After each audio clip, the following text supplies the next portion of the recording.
A few days later, after finalizing all the necessary arrangements, I packed my bags and left my in-laws' house. Before leaving, I informed my mother-in-law of my departure and bowed to her out of respect.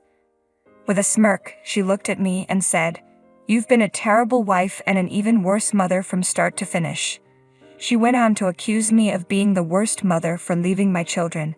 I couldn't believe how much more she could mock me. My daughter and son chuckled when they heard my mother-in-law's words. My name is Maria, a 42-year-old housewife. I live with my husband Ken, our son Josh, and our daughter Amy. Our children have grown up wonderfully, and Ken works hard to provide for us, so we've enjoyed a peaceful life without any major issues. But recently, things have taken a turn. My father-in-law passed away due to illness, and my mother-in-law moved in with us. Ken, being her only son, felt guilty about leaving her alone and decided to bring her into our home without discussing it with us first. I had always known my husband was a bit of a mama's boy, but I never expected him to make the decision for her to move in with us on his own. He informed us that he had already sold his parents' house. "Do you expect me to abandon my mother when she has nowhere else to go?" he said with an air of finality that left me with no choice but to agree. From that moment on, it was honestly a nightmare. My mother-in-law had never liked me, and now she seized every chance to criticize me. "Maria, what kind of seasoning is this?" she'd snap. "Oh, I'm sorry. I'll be more careful," I apologized. "And I don't like greasy food," she continued. "Well, the kids are growing, and Ken likes fried food too," I explained. "Then make a separate meal for me." "Unless you want me to eat unhealthy food and die early," she said, her tone sharp. "No, it's not that, but it would cost more and be a bit of a hassle," I replied, trying to stay calm. "That's where your skills should come in. Ken earns enough, so why don't you manage the finances better? And as for the hassle, you're just spoiled. When I was your age, I took care of everything myself, no matter how hard it was. It's such a pity that my grandchildren have to grow up in a house run by such a lazy mother. I feel sorry for them." I thought to myself, if you have so many complaints, why don't you handle it yourself? But I kept quiet because I knew that even a hint of disagreement would earn me my husband's wrath. When I first moved in with my mother-in-law, her constant nagging pushed me to snap. "If you have so many opinions, why don't you just take over?" She reported this to my husband, and he was furious. He confronted me, saying, "How dare you speak to her like that when I'm the one supporting you?" I considered divorce, but as a housewife, I knew I couldn't manage the children alone. They are my greatest treasures, and I couldn't bear the thought of losing them, so I chose to endure the relentless criticism in silence.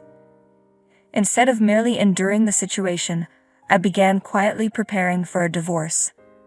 I applied for jobs at various companies while my mother-in-law watched over me at home.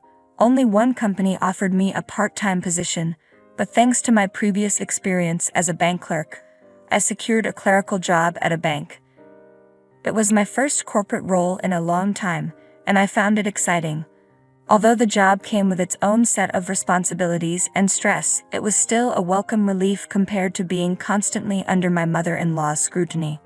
However, my mother-in-law was not pleased with the fact that I was working. "Why work when Ken earns a good salary? Maybe she's just out looking for men," my mother-in-law muttered. "That's a ridiculous way of thinking. You're being completely unreasonable," I thought to myself. While Ken does earn a decent salary, having his mother living with us has increased our expenses, so we can't afford everything as comfortably as before. Despite this, my mother-in-law insisted that I give her an allowance to ensure I wasn't spending money on other men. When I refused, explaining it wasn't feasible, she reported it to my husband. That night, when Ken came home from work, he was furious. He shouted at me, just as he had done before. "Are you having an affair?" he demanded. "Huh? I'm not," I protested. "That's what my mother said. She claims you're using your part-time salary to support other men. I'm not doing that. Why do you believe your mother's lies? Be quiet. If you're innocent, then give her an allowance to prove it." "Oh no.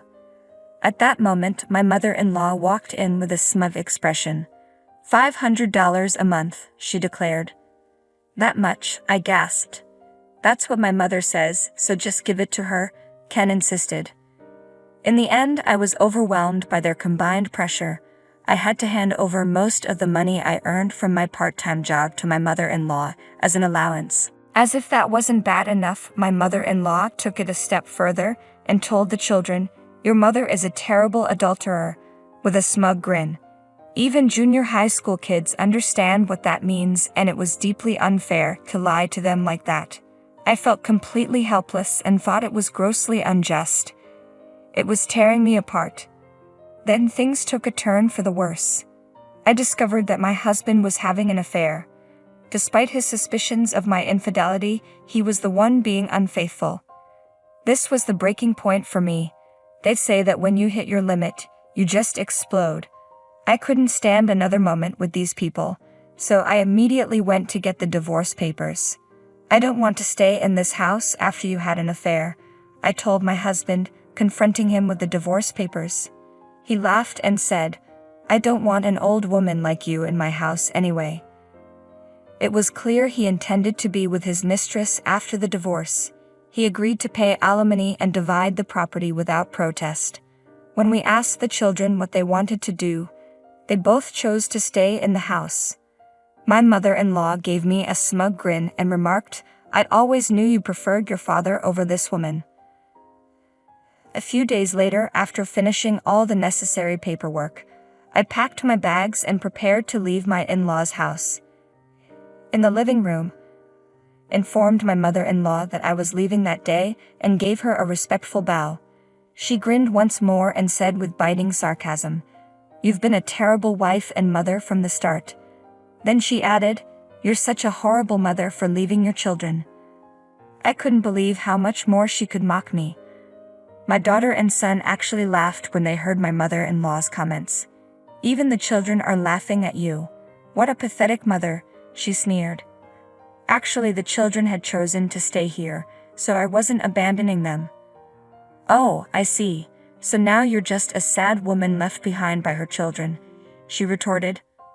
"Well, say what you want, but remember, you're responsible for everything at home from now on." "Don't worry about that," I replied.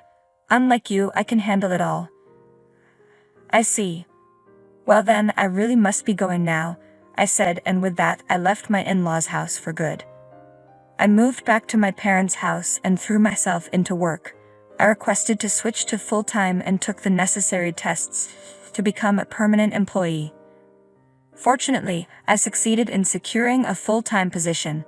Now I can support the kids and have a sense of stability, while my mother-in-law must be feeling the strain. Sure enough, about 3 months after I left, my mother-in-law reached out. "Hey Maria, I need your help." "What's wrong?" I asked.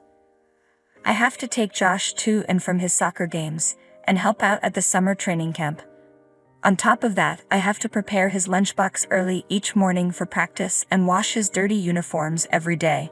Amy goes to cram school every day too, so I have to drive her back and forth. And I'm doing all the housework by myself. Ken says he's too tired from work to help out," she complained. "Well, if you're just going to complain, I'm hanging up now," I said. "Wait. I'm calling because I need your help, Maria. Sorry, but I'm already divorced. This isn't my concern anymore." "Please don't say that. No, I won't come back. But I understand that you're struggling to manage everything on your own. I can't leave my precious children in your care. I will be taking them with me." "But they want to stay here." "That's because they want you to understand how hard I've been working." "What do you mean?" "When I decided to get divorced, the first thing I did was talk to the children. They said they would follow me immediately." Amy, my daughter, asked, "So this means grandmother and the others are just pushing you out, right, Mom?" And Josh said, "I don't like that. We know how hard you work, Mom." So the kids decided to stay here for now to show their grandmother what I've been going through. I was overjoyed that my children were on my side. I resolved to earn enough to bring them home with me. Well then. Yes, everything is going according to plan. I'm now a full-time employee and I'll be taking the kids. Oh no. I hired a lawyer and requested that custody be transferred.